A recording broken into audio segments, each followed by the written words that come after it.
What is up, MFers? Welcome back to another very exciting video. As you can see, we have beautiful, sunny, clear skies. And although it's been very, very cold lately, today it's actually supposed to be nice, mid-70s, a little bit of wind, but most importantly, we got the sun up. And so I thought, what better to do than to take the boat out and do a little bit of dock flipping. Now, like I said, it's been very, very cold. So water's probably still mid-40s at very, very best. Water looks pretty muddy. It's pretty stained at this little lake right here, but I decided to come hit this lake today, basically because the sun's gonna be high and docks is the main thing available for those big bass to live under. I've only fished here one time before, but we absolutely got after the big old slaunchy basses underneath the docks. So, I'm gonna get the boat launched. Let's go flip some stuff, see what happens. Let's go. Okay, MFers, now that I'm here, I'm flipping some docks, getting ready to flip some docks anyways. You're gonna be absolutely shocked by this. But I am flipping the old D-bomb to start. Got them all sauced up. I know sauce, I think sauce anyways, makes a big deal when it's cold water. Got this guy spooled up on 20-pound fluorocarbon, 7'6" heavy, 6" Lux rod. Been flipping this rod a whole bunch lately. It is a stick, a meat hammer. It's exactly what I'm looking for in a flipping stick. Let's catch some slaunches.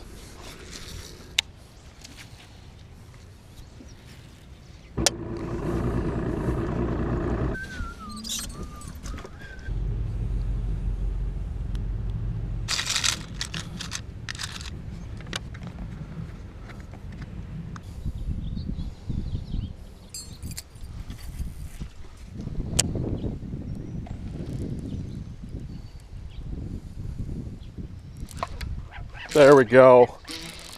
Okay. Come here, big old slaunchy mama.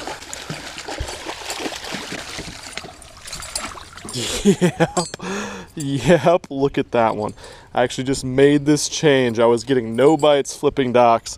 Look how fat that fish is. Oh my God. Anyways, I was getting no bites and I switched up to a bait that you've seen me fish almost 0 times on my channel. And that is this giant spinnerbait. I want to weigh this fish real quick. I'll explain to you why I switched up to this bait on the second dock. That just freaking happened. Oh my God. 601, 6-pound donkey. Look how fat that pre-spawner is. That's the fattest one I've caught in a very long time. Look at the size of this one, 6 pounds on the dot. And that fish is probably like, 20 inches. Not a huge one. Look how fat it is. Finally a big fat pre-spawner. I've been waiting so long for this fish. Oh, get her back, get her swimming away. There she goes. Whew, that felt so freaking good.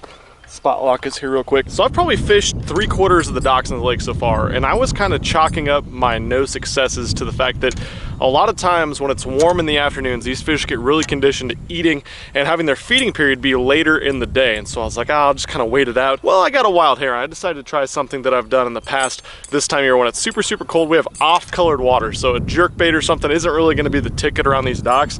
And that's fish this big. This is a 1-ounce spinnerbait, and I've put a big size 7 Colorado blade on there and a swim bait trailer. So what that's going to do, this is actually something that Jason Christie almost won the Bassmaster Classic on a couple years ago until Ebenezer came back out a 30-pound bag. But the deal is with this thing, it's heavy, so it stays down in the water column, but the thump of this blade and the kick of that trailer, that little swim bait trailer, keeps this bait fishing super, super slow through the water column at the same time. It's muddy water, so it can thump really, really hard.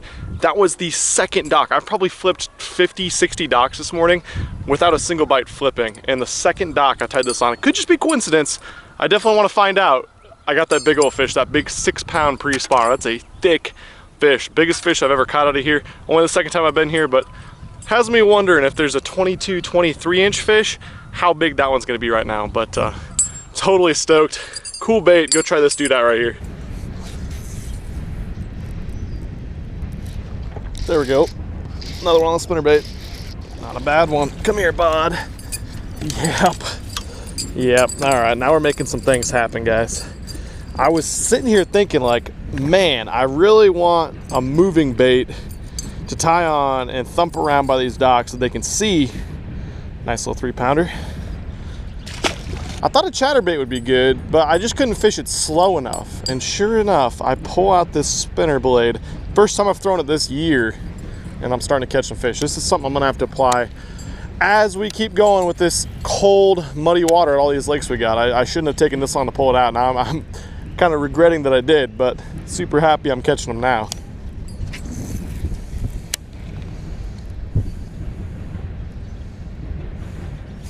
There's one. Oh, that's a big one. Oh my God, I made one more cast. Another deal with casting angle right there, guys. Oh, he's not hooked as well. Come here. Yes. Yes. Spinnerbait, getting it done. That's so funny. I just went past this dock. It's the only dock in the whole back part of this pocket. And I was like, I'll throw one more cast back behind there after I caught that little 3-pounder or so. And we caught another one off of it. That's just like what I told you guys the other day about changing casting angles. I just look at that. You got a shad dying right there. That's exactly what they're eating. Big stuff, just like this guy. And that's why he's so damn fat. 403. All right, 4-pounder. Another one on the spinnerbait. Sick. I love it when plans come together, when you start figuring them out, because that has not happened a whole lot for me in Nebraska so far this year. All right, before we go any further and keep catching these slaunches, hopefully, I can't speak too soon because you know it can shut off just as quick as it turns on. I want to tell you guys about the tackle I'm using right now. So you've probably seen me been using this Quantum, this white reel. This is the Accurus PT, and they sent it to me like a month and a half, 2 months ago, and I wanted to use it in a bunch of different applications before I talked to you guys about it, but I really like it so far. It's a $100 reel. This is a 7-to-1 gear ratio. You've seen me throw tubes on it. You've seen me throw shaky heads on it, jigs on it, and I've had a ton of questions about it. Well, I wanted to use it for quite a while before I gave you guys an accurate description, but I flipped with it, and now I'm throwing a spinnerbait on it today. Does all those things really well. You know, just like that spinning reel I was using that they sent me, that throttle, I wanted to use this guy a bunch before I told you if you should go out and buy it or not. They sent it to me. They wanted me to take a look at it and see what I thought, and I am really impressed with it. It does a lot of different things. It palms really well. That's my favorite thing about it. I think it palms really well. It sits well in my hand. I really like that. I think that's important for comfort throughout the day. And like I said, everything's holding up great. Gears feel really good for $100. It's gonna be really tough to beat from other different companies. Plus they said they'd hook you guys up with some free stuff, so I'll leave a link below. Go check out this Accurus reel. And then I'm throwing this on the new 6 Sense Luxe 7.3 Heavy. I feel like the 7.3 Heavy is perfect for this. It has a little bit of tip. This one is a little bit faster. I'd call it like a moderate fast to fast. It's not a straight up moderate, and I like that for spinnerbait because I want a little bit of tip, especially with a giant blade like this. So as this thing thumps around, it's kicking around, I want that tip to be able to flex with that rod, so it's giving it as much action and as much thump as possible. You know, if I had this on a super stiff rod, it would kind of just be blowing out and pulling it through the water column instead of letting this blade really thump around. So that's what I like about this this 7.3 Heavy. I think it's gonna be perfect for this. It's gonna be a really good swim jig rod as well. You guys know you'll be seeing me throw a swim jig a ton as soon as the water heats up a little bit. And as for the bait, this is an Accent spinnerbait. This is that same swim bait trailer I throw down in Kansas and really all over the place. And I've upgraded. I think this is a Hildebrandt size 7 Colorado blade. So go check this out. Check out this reel. It's been good to me. And yeah, of course, the Luxe rods continue to freaking impress.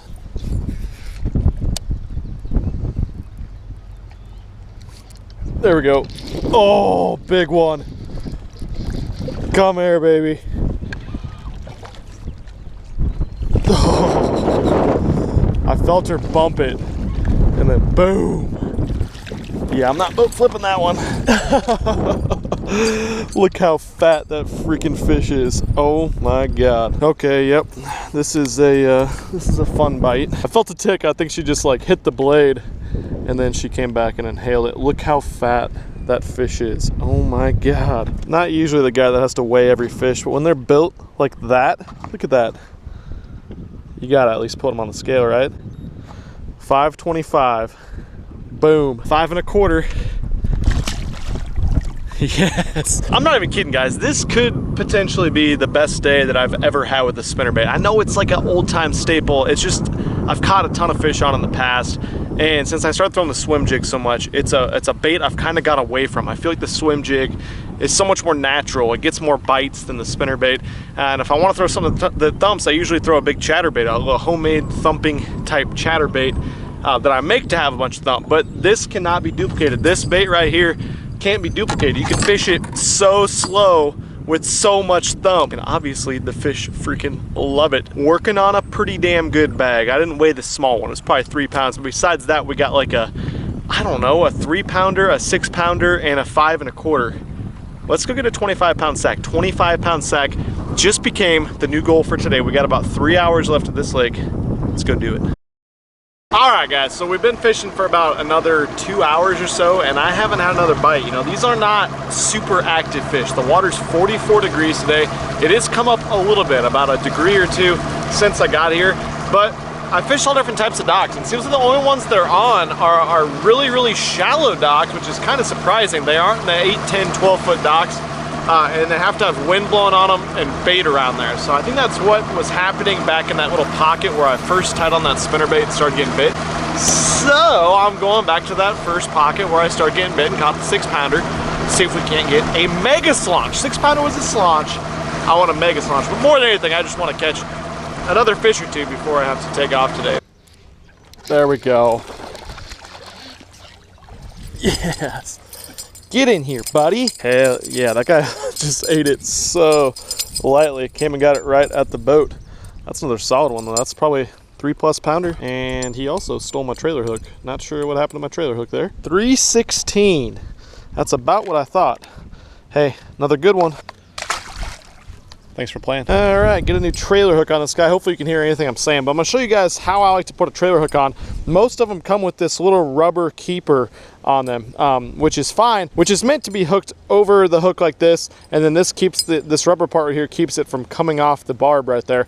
But I don't like that because oftentimes it's so rigid and so sticky that a fish can come up behind it and bump it, turn that trailer hook one way or the other, and you might not notice it for a while. And so you're fishing with the trailer hook like that or straight sideways or something. Definitely not ideal. I like them to be really free moving. So what I like to do is I take this rubber part off, which can more easily be done with your teeth. So then I'll just slide my trailer hook over that guy and I'll just stab it through the middle of this guy just like before. So that way you have total freedom of movement with this trailer hook, so it's going to stay straight back the entire time, and if a fish comes up behind it and ticks it and bumps it, it's not going to get stuck like that. So the next time that fish goes to eat it and sucks it in, it only gets to right there. You don't catch that fish. So I like to have it nice and loose. As you saw, I just lost the trailer hook on that last one, so it's not 100% foolproof, but hey, trailer hooks come in like 4 or 5 per pack. That's how I like to put them on there. You'll lose a couple. This is the way I like to rig them though. Oh, that one crushed it. Just a little guy. Man, he freaking thumped it. That's the first bite I've really had like that. Most of these fish are just like mushing it because they're not very active. But of course, this little peckerhead was all sorts of active. And again, you got a big, loud, noisy thumping bait and a little less than 2-pounder eating it. Sick. Come on. No, there's another big one in here.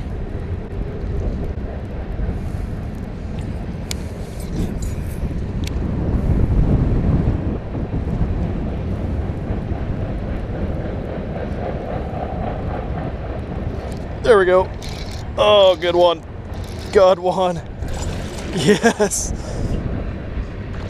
I just saw a shad get munched right over there. Look at this guy.